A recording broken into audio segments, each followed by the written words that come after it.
ভেষ শাসকের পুলিশ শাসন। এবার মুর্শিদাবাদের ফরাক্কায় ট্রাফিক পুলিশকে মারধরের অভিযোগে গ্রেপ্তার তৃণমূলের উপপ্রধান। ট্রাফিক পুলিশকে ঘুষি মারার অভিযোগ তৃণমূল নেতার বিরুদ্ধে। শুক্রবার বিকেলে তৃণমূল নেতার পাট বোঝাই মোটর ভ্যান আটকায় পুলিশ। তার জেরে ট্রাফিক পুলিশকে মারধরের অভিযোগ তৃণমূল নেতার বিরুদ্ধে।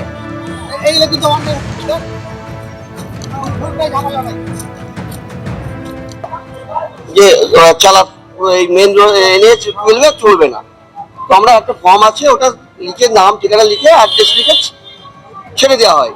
তো ওনাকে বলা হয়েছিল আপনি এটা করে দিন, বলছে আমি করবো না। উনি ফোন করলেন, উনি কে বলতে ওটাকার সদস্য আমি জানতামও না। ফোন করেছে, উনি এসে উল্টো পাল্টা এসেই আমার উপরে চড়াও হলো। এখন ওনাকে থানায় নিয়ে আসা হয়েছে। অন্যদিকে ধূপগুড়ির ডাউকিমারি পুলিশ ফাঁড়িতে ঢুকে দাদাগিরি, ওসিকে হুমকি মারধরের চেষ্টার অভিযোগ।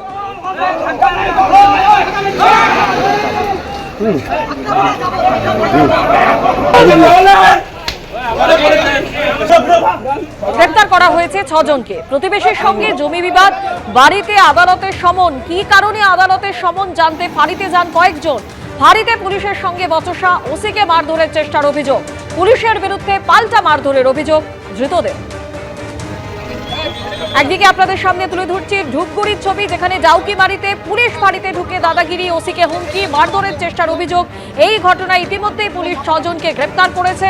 অন্যদিকে মুর্শিদাবাদের ফরাক্কায় ট্রাফিক পুলিশকে মারধরে গ্রেপ্তার তৃণমূলের উপপ্রধান। কসবা ল কলেজে গণধর্ষণ মামলায় চার্জশিট। 58 দিনের মাথায় আলিপুর কোর্টে চার্জশিট পেশ করল পুলিশ।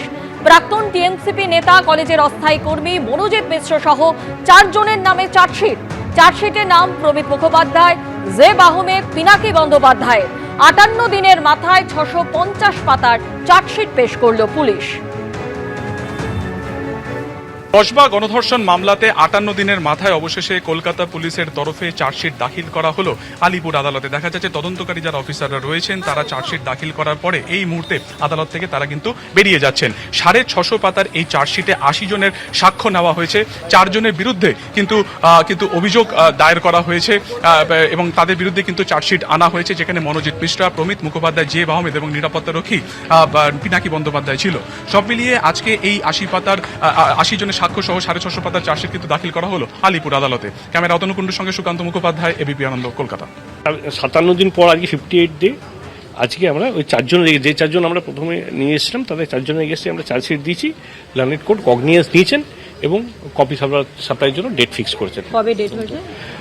4 সেপ্টেম্বর মতো চেক করে বলছি। কাস্টডিতে রেখে ট্রায়ালের প্রেয়ারে দেওয়া সেই রেসপেক্টে আমরা প্রথম দিনও বলেছিলাম যে সিরিয়াস অ্যালিগেশন আছে, আমাদের কেস ফুলপ্রুফ কেস, আমরা কাস্টডি ট্রায়ালের জন্য প্রেয়ার করব। আমাদের এভিডেন্স সব আমাদের ফেভারেই আছে। কি প্রাইম অ্যাকিউজড হিসেবে দেখানো হয়েছে? সবাই আছে, সবাই একসাথেই আছে, ইনভলভমেন্ট সবারই পেয়েছি আমরা।